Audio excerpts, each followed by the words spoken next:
कुन्दकुन्दाद्य येन धर्मोऽस्तु मङ्गलम्। सर्वमङ्गलमाङ्गल्यं सर्वकल्याणकारकं प्रदानं सर्वधर्माणां जैनं जयतु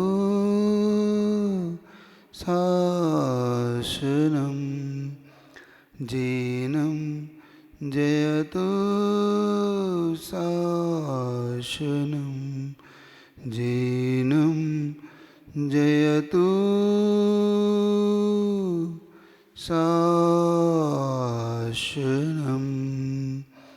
बलि देवादिदेव चिंतामणि पार्श्वनाथ भगवान की, जगत पूज गुरु और विद्यासागर जी महाराज की, आचार्य परवर कुमुद चंद्र मुनि महाराज की, कल्याण मंदिर स्तोत्र विधान की।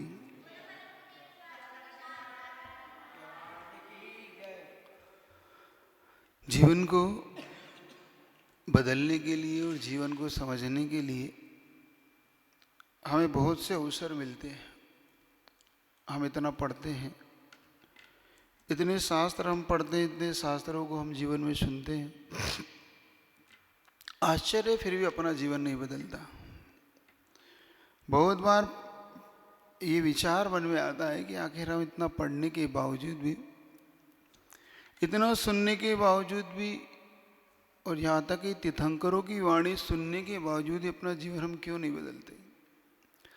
हाँ, या तो हमारे पढ़ने में कमी है, या सुनाने वाले की सुनाने में कमी है, या हमारे सुनने में कमी है। तो सुनाने वाला तो सर्वज्ञ है, केवली भगवान है, उसकी सुनाने में कमी हो नहीं सकती। वो तो पूर्ण है, उसे तो कर्म है ही नहीं, उसे किसी से राग द्वेष है नहीं। तो जो बता के गए वही लिखा गया है, वही लिपिबद्ध किया गया, तो उसमें तो कमी है नहीं। तो कमी तो हम में ही है। इसका मतलब हम ही या तो उसे समझ नहीं पाए, या हम उसे समझना नहीं चाहते। दो चीज, या तो हम समझना चाहते नहीं है, या हम समझ नहीं पाए, या हमारी भूल रही। उसी को हमें आज समझने का पुरुषार्थ करना है कि तीर्थंकरों की इतनी बातों को भी हम अपने जीवन में उतार नहीं पाते।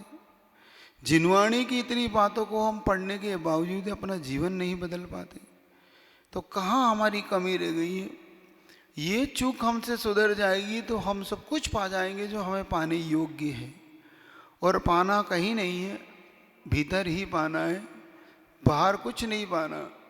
क्योंकि अभी तक जो कुछ हमने बाहर पाया है वो सब नश्वर था, वो हमसे छूट गया। कई भवों में हमने बार बार उन वस्तुओं को पाया है। जितना भी हमने बाहर जब जब पाया, तब तब हमें वो दुख ही दे के गया। क्यों? क्योंकि वो हमसे छूटा, और जब हमसे वो छूटा तो हमें हमेशा दुख प्रकट होता है। क्योंकि जब हमसे हमारी चीज़ जब छूटे तो कितना बुरा लगता है। उससे पूछो जिसकी छूटती है।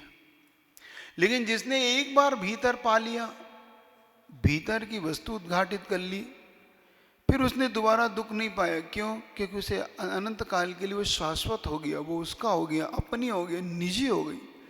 और निजी वस्तु एक बार प्रकट हो जाए तो व्यक्ति फिर दुखी नहीं होता। पराई वस्तु को अपना मानकर दुखी होता है। ये व्यक्ति की अपनी भूल रही। यही हमें समझना है कि हम तीर्थंकर की वाणी में कहाँ भूल कर गए, समझने में हमसे कहाँ चूक हो गई। जीवन हम क्यों नहीं बदल पाए, क्यों हम मुक्ति को प्राप्त नहीं कर पाए, क्यों अभी तक हम अपने जीवन में उठ नहीं पा रहे, क्यों बार बार ऐसा प्रश्न चिन्ह खड़ा करो। क्योंकि आचार्य पवर ने इस पर प्रश्न चिन्ह खड़े, हमेशा आचार्यों ने इस पर प्रश्न चिन्ह खड़े करे, जब जाके उत्तर मिले।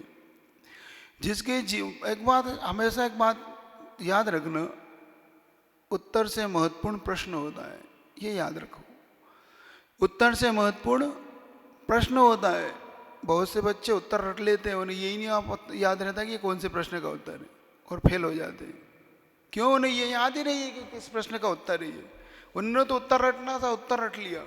उत्तर से ज़्यादा कोई महत्वपूर्ण है तो प्रश्न है। पहले प्रश्न तो समझ लो कि प्रश्न क्या है, फिर उत्तर रट लेना, और फिर उत्तर रटा हुआ तुम्हारे जीवन में काम आएगा कि इस प्रश्न का उत्तर ये है। तो उत्तर रटने से पहले प्रश्न को देखो। प्रश्न महत्वपूर्ण है, प्रश्न खड़ा करो अपने जीवन में, बार बार प्रश्न खड़ा करो, क्योंकि आचार्यों ने एक प्रश्न खड़ा करने की जो पद्धति अपने अंदर डाली, वाई, क्यों, एक आचार्यों ने एक इस पे गाथा ही लिखी, को हम की दृगुणा क्वत्या किम प्राप्या किम निमित्त का इत्यहम प्रत्यहम नोचे दस्तानिर मतिर भवेद। मैं कौन हूँ, को हम की दृढ़, मेरे गुण क्या है, किम प्राप्या, वो कैसे प्राप्त करनी हो, किम निमित्त का, किस निमित्त से वह प्राप्त करना चाहिए, इत्यहम प्रत्यहम चाहिए, इस प्रकार का जो ऊहापोह करता है माध्यस्थ दाव, वही माध्यस्थ भाव को प्राप्त हो पाता। तो को हम, मैं कौन हूँ, इस प्रकार की जिज्ञासा जब व्यक्ति के अंदर जिज्ञासी, क्योंकि आपसे कहा ना, भारी वस्तु हम जिसको पा रहे हैं वो हमसे छूटती है, वो छूटना निश्चित है, इसीलिए हम दुख को प्राप्त होते हैं। और एक बार हम भीतरी वस्तु को पा लें तो कभी अनंत काल के लिए जैसे तीर्थंकर सुखी हो गए, जैसे सर्वज्ञ भगवान तीर्थ हो गए, जितने अनंत अनंत सिद्ध परमेष्टि हो गए, ये सब क्यों सुखी हुए, क्योंकि इन्होंने बाहर नहीं खोजा, इन सब ने भीतर पाया, भीतर की वस्तु को प्राप्त किया। आचार्य भगवान ने एक बहुत अच्छी सूत्र दिया, खोजो नहीं खोदो। क्या, खोजो नहीं, अब खोदो, क्योंकि खोज तो बहुत हो गई। हम सब अपने जीवन में कभी कभी व्यक्ति पानी की खोज करता है ना, पानी की खोज, तो पानी की खोज करने वाला बताता है यहाँ पानी है, यहाँ पानी है, यहाँ पानी, उसने बता दिया, उसका काम हो गया। अब पानी वाले ने पानी बता दिया, अब काम क्या रह गया शेष, खोदना। काम हमारा शेष रह गया था खोदना, और अभी भी हम खोज में ही लगे, नई नई खोज में लगे। यही हमारी सबसे बड़ी चूक है कि हमें खोजना तो बहुत हो चुका, शास्त्रों के माध्यम से खोज लिया, गुरुओं की वाणी के माध्यम से हमने खोज लिया, अभी तक हमने प्रभु की वाणी से हमने खोज लिया, और हमें खोजने में कमी नहीं है, हमेशा हम खोज के संतुष्ट हैं। खोजो नहीं, अब खोदो, खोदने से वो निकलेगा। पानी खोजने से नहीं मिलता, खोदने से मिलता है। तो खोज बहुत हो गई, अब खोदो। तो इसलिए जब हम अंदर की बात को खोज लिया, जब हमने ये समझ लिया, अब हमें वो बाहर प्रकट करने के लिए प्रयासार्थशील होना है, और ये बाहर का पुरुषार्थ हमें भीतर की ओर लेके जाता है, हमें भीतर की ओर लाता है। हमें एक बार ये समझ में आ जाए कि जो कुछ है भीतर है, जो कुछ है अंतरंग में है, हमारे अंतरंग में ही प्राप्ति है, हम बाहर कुछ नहीं है। जितना भी ये सब निमित्त है बाहर से पाने के लिए, उपादान की शक्ति अपने भीतर है, वो छुपी हुई है, बस उसे पाने का हमें पुरुषार्थ बाहर से मिलते हैं। बाहर शास्त्रों में संकेत होते हैं, गुरु हमें संकेत देते हैं, प्रभु हमें संकेत देते हैं, और वो संकेतों को जो पकड़ लेता है वो पा लेता है, और जो नहीं पकड़ता वो कितना ही पढ़ ले, कितना ही सुन ले, वो पुनः पुनः उन्हें खो देता है। तो आज इसी विषय पे मैं आपसे बार बार कह रहा हूँ कि अब खोजो नहीं, खोदो। गुरुदेव के इस संकेत को पकड़ो कि जो कुछ भीतर है इस पे पुरुषार्थ करो कि हमें क्यों नहीं मिला, क्यों नहीं मुझे प्राप्त अब तक। को हम की दृगुणा कत्या, मेरे गुण कैसे, किम प्राप्या, वो कैसे प्राप्त करने योग्य, किम निमित्त का, किस निमित्त, इत्यहम प्रत्यहम नोचे, इस प्रकार का जो ऊहापोह करता, दस्तानिर मतिर भवेत, उसकी जो मति है, उसकी जो बुद्धि है माध्यस्थ हो जाती है, फिर उसे साम्य भाव में आ जाती है। वो ऐसे साम्य भाव में उतर आता है, ऐसा ज्ञाता दृष्टा बन जाता है कि उसके सामने कुछ भी होता रहता है, फिर भी वो चू नहीं करता, फिर भी वो राग द्वेष नहीं करता। भगवान आदिनाथ अपने जीवन में देखो किस प्रकार से दीक्षा लेते ही सिर्फ उन्होंने बस इसी सूत्र को अपनाया तो 4000 मुनि भी भ्रष्ट हो गए, तो उन्हें कुछ नहीं। क्यों? क्योंकि उन्होंने कह दिया मैं किसका करता हूँ ही नहीं, मैं किसी का कुछ कर ही नहीं सकता, जो कुछ होना है जीव के अपने पुरुषार्थ से होना है। मौन रह गए। तीर्थंकरों की एक वो है, योग कहो नियोग कहो, कि जब दीक्षा ले लेते हैं, दीक्षा लेने के बात केवल ज्ञान तक, वो मौन को धारण कर लेते, मतलब बोलते नहीं। क्यों भी आ जाओ, कितने ही आ जाओ, भगवान एक बार कभी आशीर्वाद नहीं देते। वो किसी को आहार करने जाओ तो भी नहीं देते, आहार कराएंगे आशीर्वाद नहीं देंगे। और आप महाराज तुम्हें आशीर्वाद ना दे तो महाराज जी आप देख ही नहीं रहे हमारी तरफ, महाराज नाराज हो आप हमसे, महाराज आप हमें आशीर्वाद ही नहीं देते। आचार्य श्रीपाद से सब बहुत बार होता है। तब गुरुदेव कहते थे, मुझे समझ में नहीं आता कितने लोग दर्शन करने आते हैं और इतने लोग जब नमोस्तु करते हैं तो ये जोर जोर से चिल्लाते क्यों नमोस्तु करते हैं, नमोस्तु आचार्य से, नमोस्तु आचार्य से, नमोस्तु आचार्य से। और मैं जब तक उन्हें देख नहीं लूँ जब तक वो चिल्लाते रहते हैं।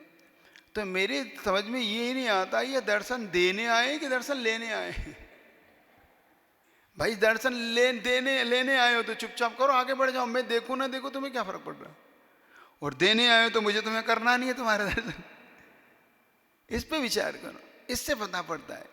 तो तीर्थंकरों की ये नेचर होता है, स्वभाव होता है।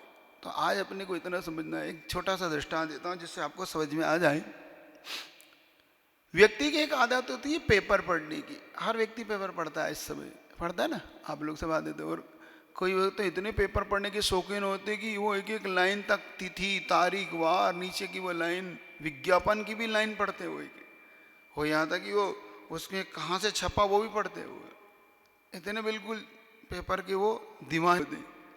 अब एक व्यक्ति ऐसे ही था, पेपर के एक एक हिंट से एक एक लाइन, वो श्रद्धांजलि का कॉलम होता ना, वो श्रद्धांजलि वो भी पढ़ते हैं लोग। तो उस व्यक्ति ने श्रद्धांजलि का वो कॉलम देखो, व्यक्ति के जीवन में कब बदल जाएगा। मैंने कहा ना कि हम क्यों नहीं बदले, इस पे विचार करना।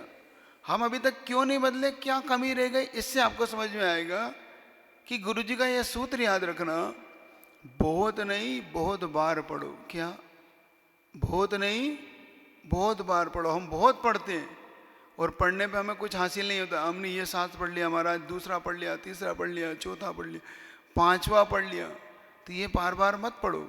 आचार्य जी कहते नहीं, बहुत बार पढ़ो, उसी शास्त्र को बार बार पढ़ो, निचोड़ उसी में से निकल के आएगा और कोई कहीं नहीं है बात। तो बहुत बार पढ़ो उसी को।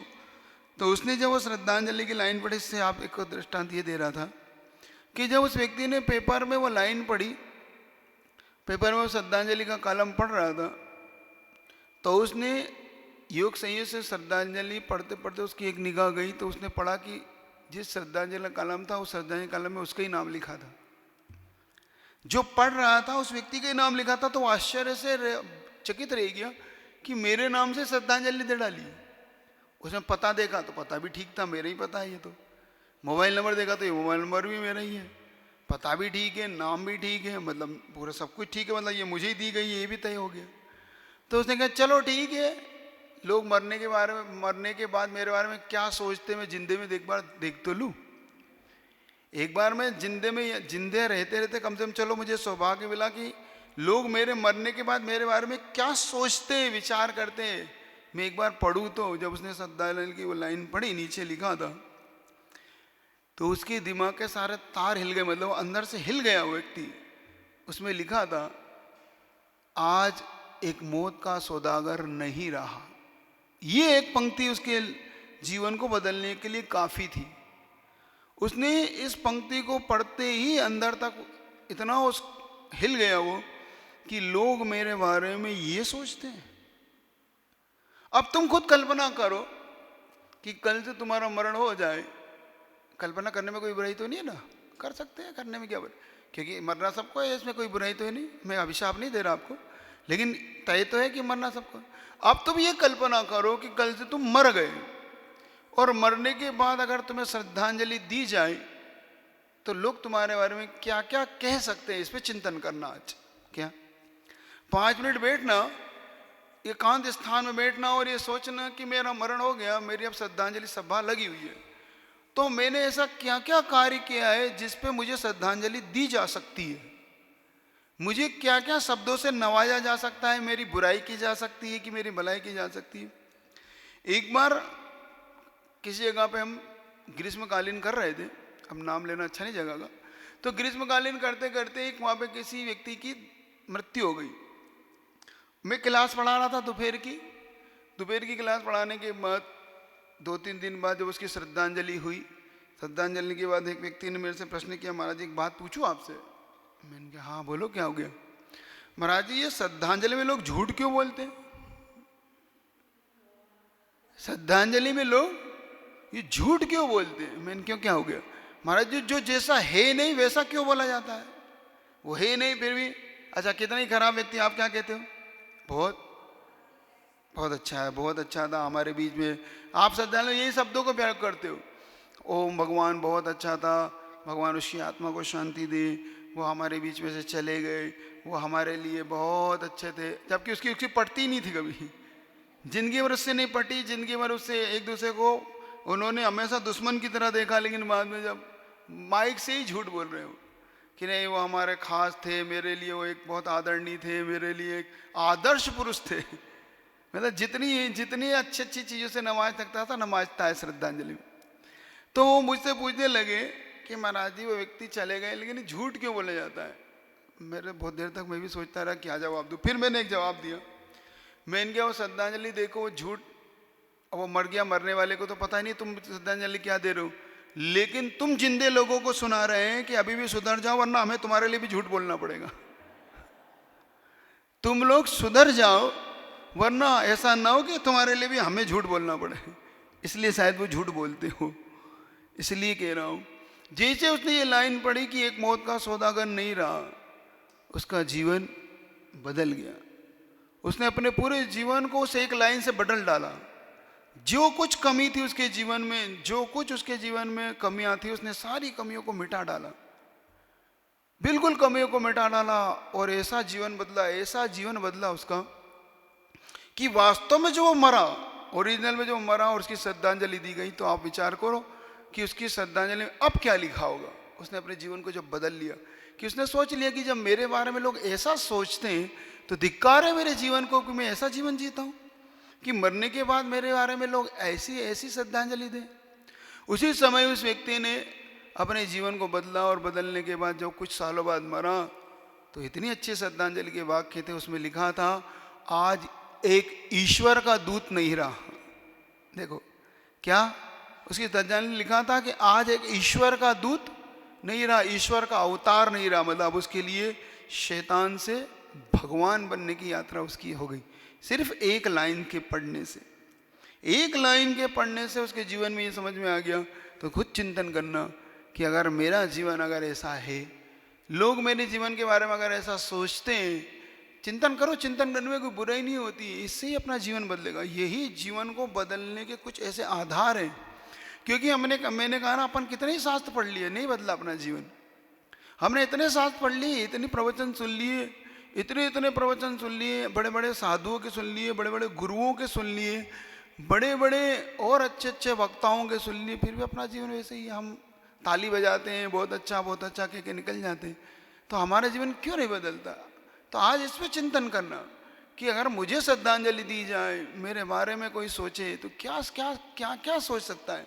क्या मैंने ऐसे कार्य कर रखे हैं कि मेरा सारा जीवन ही कुछ ऐसा है जिसमें मुझे एक भी श्रद्धांजलि अच्छे से नहीं देगा? इस पे विचार करूं।